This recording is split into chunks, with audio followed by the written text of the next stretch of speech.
to Real Talk, Comic Book Girl named Team. Today, we also have Josh and T-Bone in the mix. We're going to be talking all about the Venom movie that just came out. We all saw it on Thursday night, I believe. We went out and saw it Thursday night at like 12:30 or something. Like, I was expecting to dislike this movie because Sony does not have a great track record with me. A lot of their movies, The Amazing Spider-Man 1 and 2 were just awful. What they did to Spider-Man 3 with Sam Raimi was terrible. And now, and their Amazing Spider-Man was so bad that they had to give up share custody with Marvel because they had bungled it so terribly.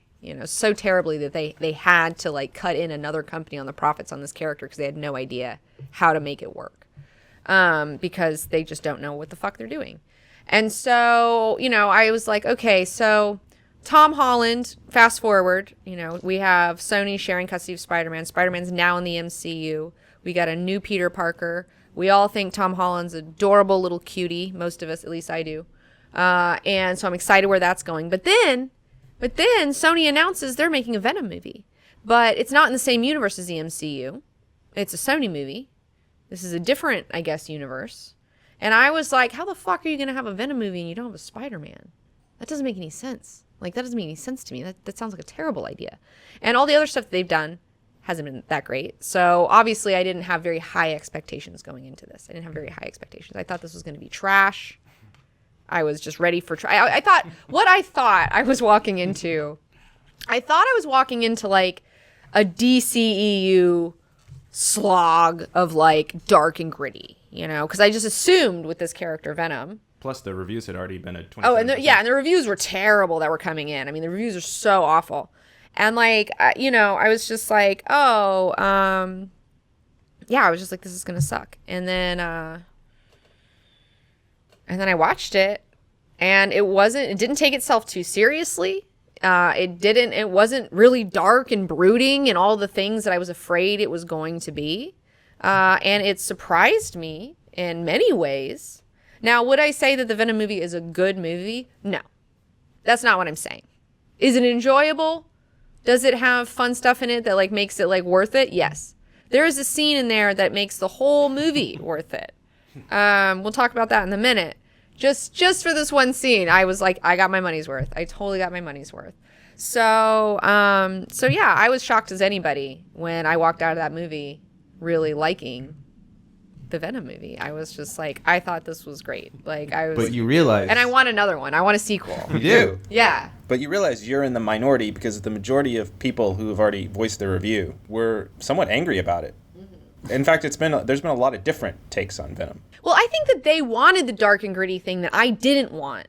And so they went in hoping to get some dark, fucking, Venom's so cool movie, And then they got something that was like really kind of goofy. Yeah, but it was PG-13, so we already knew a long time ago that we weren't going to get that. Right. We're not going to get, like... But you weren't going to get a... Actually, we didn't know a long time ago that it wasn't going to be an R. The news only hit in a couple weeks before the movie's released. That it was Really? PG-13. I feel like I'd known that for a long time, but I could be wrong. I don't know. But it was like on the fence. Like they could go that way or they couldn't. Maybe. Yeah. Maybe that's what I mean. Right. Yeah. I will say I'm gonna start with some criticisms before we get into my praise. The first hour, too long. It takes way too long for him to start talking to the symbiote, for the symbiote to pop up, to him to get all venomed out. Okay, that should have been 45 minutes in, maybe 30. Like maybe at 30 he starts hearing them. And then at 45, he venoms out, or something. There's also a lot of shit in this movie. The logic doesn't make sense. You got to fill in the gaps for Sony a bunch because they don't know what the fuck is going on. The big boss fight in the end was kind of like, I don't care. And then there's a lot of bad wigs. Michelle Williams' wig was so bad. It was distractingly bad. Her wig was so bad. So that's my main criticisms of the movie. The first act is too long and drags. He should have gotten in the suit faster. I would like to see an R-rated thing. Like, I would like to see them be able to cut loose a little bit more. And at the boss fight in the end, you had this, like, really crazy symbiote named Riot. And he essentially had all of the powers of Carnage, where he's making blades and shit. So it's like, well, I mean, you said this. It's like, well, what the fuck? What are they going to do with Venom? Or Carnage now, because they just showed a guy doing exactly what Carnage can do They show Carnage's aesthetic through on that character. Like, yeah. Yeah. And it's like, what? You just blew your load a little bit, guys. Like, Totally agree. How much more badass can Carnage be than Riot was now? right. One of my favorite things in the Venom movie was the Ore-Ida Tater Tots tie-in. I saw I have never seen more tots in a film in my life. The last time I remember tots being featured in a film was Napoleon Dynamite. That's the last time I remember, because he put all these tots in his pocket, and then his friend, he was like eating them in class, and his friend was like, give me some of your tots. And he's like, no. And then the guy kicked his pocket and like smooshed all his tots. Like, that's the last time I remember tots being in a film. And the thing that like didn't make sense about the tots, because like in like you see him get flung at bad guys, you see Tom Hardy making tots, you see him eating tots, you see him buying tots. At the end of the movie, they're like, him and Venom are now like bros, and they're like going to the store and they're hungry, and he's like, oh, what do you think we should get? You know, and Venom in his head is like, we should get some tots, bro, you know, and you're just like, what? Because like earlier in the movie, when Tom Hardy and when Eddie Brock first gets the symbiote, he's like really hungry and he can't figure out like what he's supposed to eat. And you see him eating chicken and throwing it up. You see him eating like all this shit, but he keeps spitting it out. Like he's trying like meat, tots, whatever, you know, he's eating all the things and nothing's working. And then later you see him so he goes to a restaurant. Here's the money shot. So he's got the symbiote. He's acting real weird. He doesn't know what's going on. He's freaking out. This is kind of like Ghostbusters 2, you know, when they fucking mess up Venkman's date with Dana and they're out to eat at the nice restaurant, and then all the slimed fucking Ghostbusters come into the nice restaurant and are like acting crazy and they get like pulled out of there. It was totally that scene, except Eddie Brock comes in, he starts acting like a crazy person, picks up a lobster off of somebody's plate, starts eating someone's lobster off his plate, and then is like, that's dead. And so in my mind, I'm filling in the gaps for Sony, being like, okay, so maybe the symbiote needs fresh meat. Like, he needs to eat something that he just killed. You know, so in my mind, that's why nothing he's eating is working, because he has to eat something that he just killed, you know, and then Venom will be satisfied. So it's like, okay, in my mind, all right, so that's why eating food's getting fucked up. And then later, okay, so in this scene, he starts freaking out. Tom Hardy he's complaining he's really hot and he's a fever, and he gets inside this lobster tank, this giant lobster tank at this fucking place. It was my favorite scene. This is the scene that's totally worth it, because it's just so fucking weird, and it's just like, and everyone's like, no, don't get in the tank, and he just sits in the tank, you know, just gets right in there, like not giving a fuck. That was the point where and then no matter how bad the movie was, I was laughing at it and just enjoying myself. It was so funny. And then he grabs 2 fucking lobsters and then like and starts like biting live lobsters and just like being fucking crazy. And I was just like, I said out loud, I can't believe Tom Hardy is doing this. I think, like, when I watched this, I was like, I can't believe that Tom Hardy is like doing. It's just like a perfect storm of weirdness in that scene too, and even like the peas and carrots dialogue from the other people in the restaurant. You know, where people are just chattering. Yeah. If you listen to like the chatter, like some of the dialogue was like, oh well, this is just unacceptable, and it's like, well, yeah, he just kicked somebody's ass. He's in the lobster tank. And someone's like, well, this is unacceptable. You know, I did not hear that. The whole thing is I'm like sure that's so there. Weird. No, I mean the whole scene is just like a perfect storm of like weirdness. It's so weird. And then the way Eddie Brock, like the way he's acting, the way Tom Hardy's playing it is just like, you can't figure out what you're watching. It's weird because there's no established rules yet for Venom, and they seem to just making it up in every scene. But that's the thing that kills me. It's like, okay, so I assume that they established that Venom needs to eat live, like a live thing that he just killed, right? But then later in the film, they go back on that logic, and now Venom wants tots just because they have to like fuck up their own logic for the movie for this tie-in. Yeah, if they had just stuck to he needs to eat living flesh, that's why he bites people's heads Right. off, because he needs fuel. But for no, him they needed Venom to say he wanted tots. Well, maybe he but that maybe that works because it's like it's saying like he likes tots that much that he like overrides his own like biological needs for you know? Now we need the sequel to explain that. Yeah, but yeah. No, but I mean, that's a pretty strong endorsement for tots. Oh, yeah. Oh, it's like, great. We went by Wiener Schnitzel today. I was like, do they have tater tots here? I wanted tots since the movie. Yeah. I know. We should have made tots for this. Like, what? We totally fucked up. We should have made tots for this. You do have your Venom mask behind you. Yeah, I was Venom once. I had a symbiote once. Sig Neutron made this fucking sweet foam mask, and it was really cool. And then we did a fucking thing. Yeah, this is the part where I'll cut in some of those photos. Yeah, it's really cool. So that was really crazy. That was really funny. And at one point in the movie, because I was like watching Tom Hardy's performance, I was like, what the fuck is he doing? Like, what is this performance? Like, it was so weird. And then you leaned over and whispered. And you were like, it's like he has downs, you know? It's like the way he's acting. It's like he has downs. No, he wasn't. No, you didn't mean it in a mean way. You weren't like, oh, he's fucking retard. Like you were like, no, he's acting like he kind of has downs.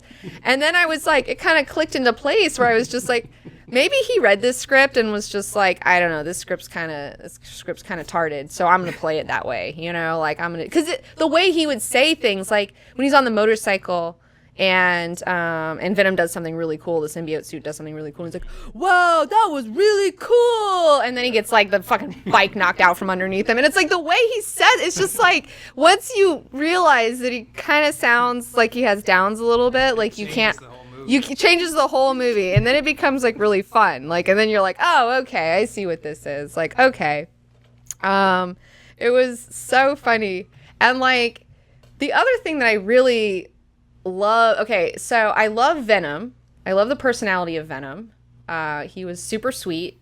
They made it work for me of like, why would Venom want to be down here? Why would he want to be like, he's an anti-hero. So like what makes him heroic, you know? And all the logic made sense where he's talking to Eddie because Eddie's like, why? Why do you want to protect the planet? Why the fuck do you care? You know, what's the deal? And he was like, well, on my planet, I'm a loser like you. You know, and like, here is fucking awesome. Like, I don't want to leave this place. Like, I need to protect this place. I don't need to bring other symbiotes here. They're going to fuck up my party.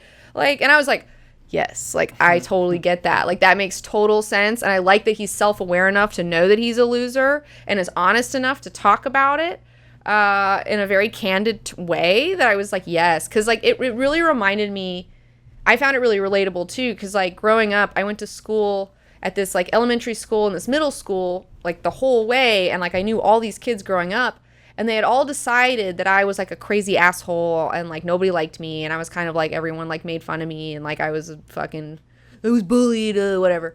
But then I ended up going to a completely different high school. Like 3 weeks before I was going to go to high school, I learned that I was going to go to a different high school, and I didn't have to go to the high school with all those people that I grew up with that all like had decided I was an asshole.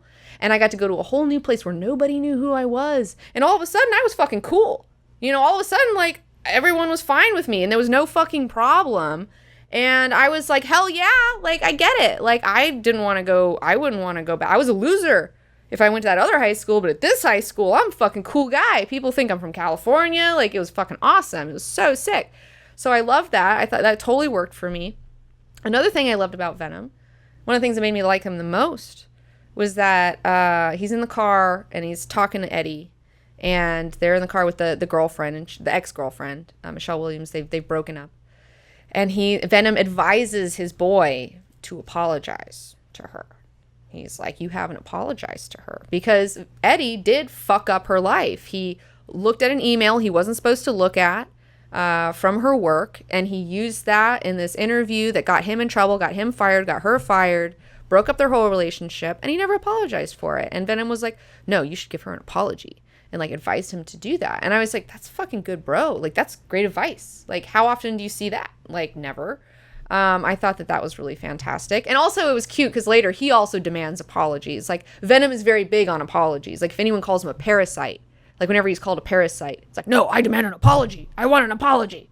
And again, I relate to that because I'm an apology whore. Okay, like, I need an apology. If someone fucks my shit up, for me to forgive them and move on, I need the apology. If I don't get it, it's really difficult for me to, like, move on and, like, let it go, you know? So, like, I get it. I need to let go of that and not need an apology so much. But as, like, I get it. I relate to that. I think that's cool. And then I love the way that they treated the new boyfriend in this movie. That was something that I was like, you never see this. Because normally when you're watching a movie, Hollywood movie, you have a boy and a girl, they break up. The boy's being stupid. The girl is not going to take it anymore. She leaves. She gets a new boyfriend. Then later the boyfriend's coming back. I'm sorry. I want to get with you, whatever. And then you meet the new boyfriend. The new boyfriend is always a douche. He's always a piece of shit. He's always like grabbing some other girl's butt or something when like the girlfriend isn't watching, or saying something rude, or like being a dick in some way, you know. But this doctor that she was dating, Eddie's girl was dating, was like really cool. He was like, hey dude, like when they stumble upon him being a creeper, creeping outside her house, he's like, shakes his hand, says he likes his content, you know, gives him a compliment, and then says, I'm going to go inside and let you guys catch up. You know, he's confident enough in his relationship with her that he's not going to be like, get the fuck out of here, what are you doing? They don't get in a fight. It's totally chill.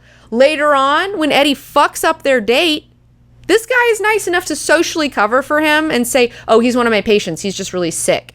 And then take him to the hospital, try to legitimately figure out what's wrong with him, and is really fucking nice and cool about it, and is like actually trying to help. And then Eddie's nice about it and isn't a dick. And then, yeah. And it's just like, he's fucking cool guy the whole movie. And it was just like, wow, I never see that where like the boyfriend of the girl, like you want the main character to get back with her. They didn't make him seem like a turd. They made him seem like a fucking cool guy. And it was nice to see. Normally when you see two different guys who are competing for the same love interest, you usually just immediately see them fighting and being negative and shitty. But in this, they were being like adults and mature people about it. And I was just like, what a great what an unexpected turn in the Venom movie to see something so subversive, like something that's so different that I don't see in a lot of movies. I was really impressed by that. It was very modern. Yes. That was really modern. Yes. You know what I mean? Yes. And remember when they called? Like when he was like sick and they were on the 3-way call together, and he was really concerned. He was genuinely You know what concerned. I mean? Like they were all concerned. Like they were trying to figure it out. Yeah. Yeah. Like 3 adults just trying to figure out this problem together. Figuring it out. It didn't matter that like, you know, he used to sleep with her or whatever. Like they were okay. They just need to solve the problem. They just need to solve the problem. And I liked that. Yeah. I respected that. I was surprised to see that in this movie. I was into it. I did like that we saw a female Venom. The She-Venom. That was cool that I got to see She-Venom. I was like excited about that. And I thought it was really cute in the end where Eddie's talking to her and she's like, he's like, we're totally gonna get her back. Like she doesn't even know, you know? And I was just like, God, that voice is in so many guys' heads, you know, like that's not, you don't need a symbiote for that. Like there's so, you know, that voice is in there. It was really funny to me. But I also like the commitment. I like that Venom is a committer. He wants to commit to a relationship with Eddie. He's in a committed relationship with him. He's going to make it work. They're going to work fucking together. He is 100% down for the cause. That's his bro. And he likes his bro so much, he's going to try to help her get his girlfriend back, you know? And I was like, what a cool dude. I want a symbiote. Where's my symbiote? I want one. This seems awesome. I mean, it is interesting, though. One thing that is subtracting, like that we don't get the Spider-Man aspect of this story, because in the comics, Spider-Man originally gets the symbiote. Yes, I was trying to get to you explaining the whole story in the comics to contrast between what they changed in the movie. Right.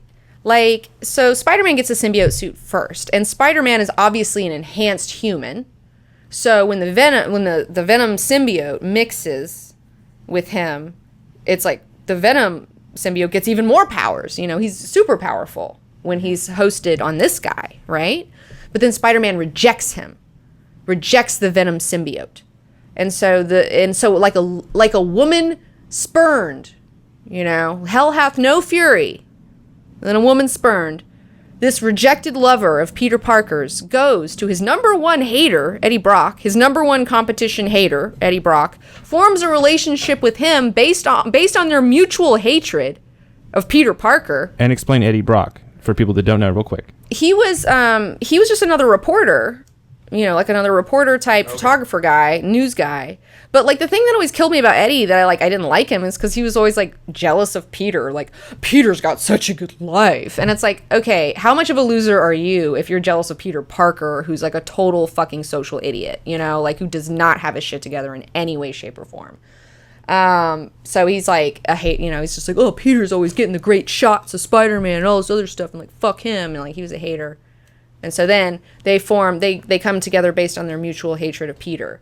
And that's why they're so strong together, because their hatred bonds them. See, that sounds like a really good story, though. It is. It's unfortunate they couldn't do that it's because fantastic. they don't have Spider-Man.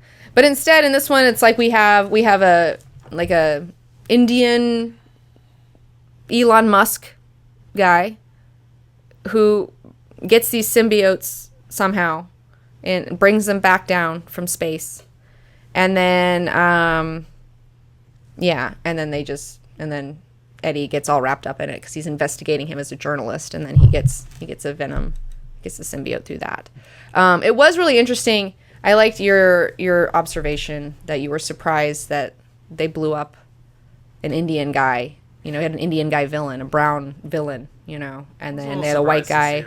And then a white guy who is like the good guy, because normally you don't see that much anymore. Because it used to be the thing all the time. Yeah. It was like all the time, I mean, they really show him burn up. And they show him blow the fuck up. He's gone. But it was definitely like, I don't know, his character kind of reminded me of like Elon Musk mixed with like Adi Shankar. Like, if you put those two together, like, that's this fucking guy. Like, I thought like that was like totally perfect. But yeah, seeing him blow up in the end was kind of funny. I don't know. So it was like, ah! So let's go ahead and go to... It was so cartoony. Let's go to... Josh, what was your opinion in the movie? Because I feel like all three of us had slightly different takes on the movie. There were some similarities, but how did you feel about the movie overall? I had a great time. I think that was the best time I had at the movies all summer. It was! You know what I mean? That's really sad to say about the summer. Not maybe yes, but no, Yeah.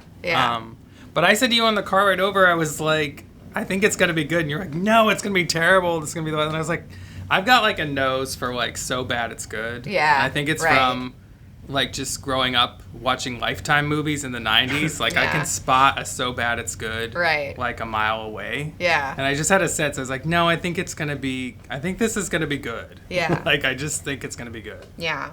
And you were right.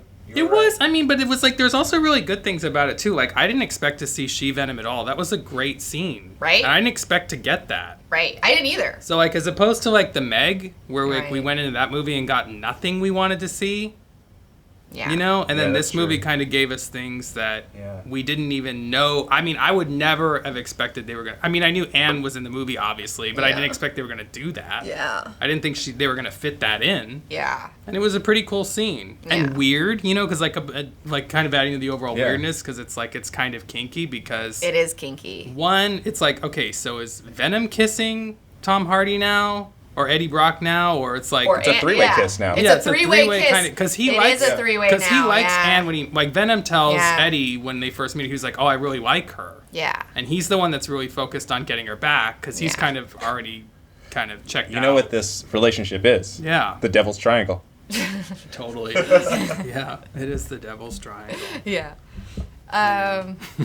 Yeah, it's interesting. It's certainly interesting. So it's kind of interesting because like whenever movies have to walk that fine line, like, oh, we want to make it, to please older fans, but it has to be for kids. Weird stuff happens. Yeah. Whenever they try to like walk that PG-13 R line, you get really weird stuff going. Right. Right.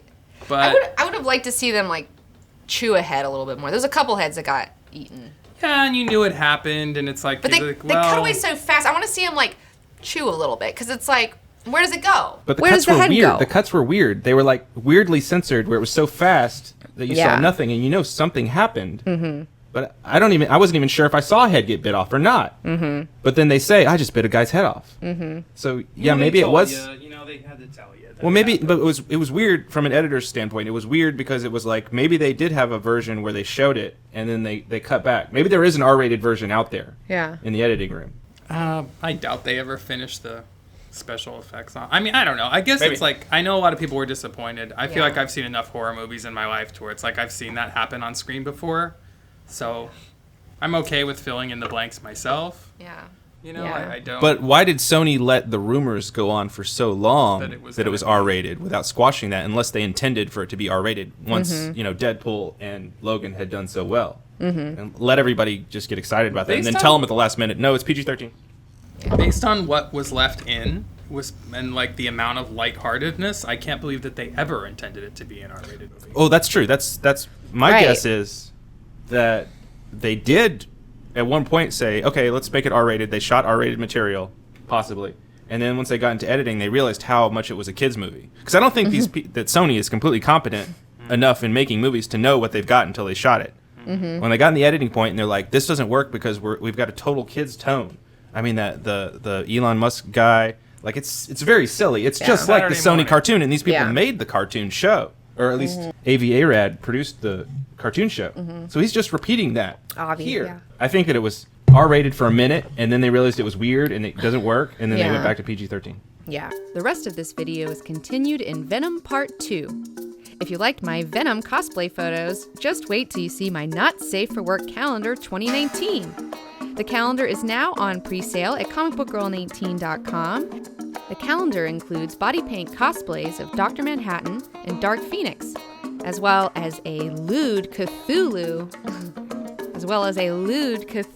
illustration by Rake, Anima from Jodorowsky's The Inkle, a Dead Girl autopsy photo, Delirium and Sandman from Neil Gaiman's Sandman series, a photo where I'm smoking weed, living my best life, and more. The pre-sale ends soon, so don't miss out. Also, join Team 19 on Patreon at the Not Safe for Work tier and get to see uncensored photo sets from all of our shoots. We just uploaded our Dead Girl autopsy photo set today.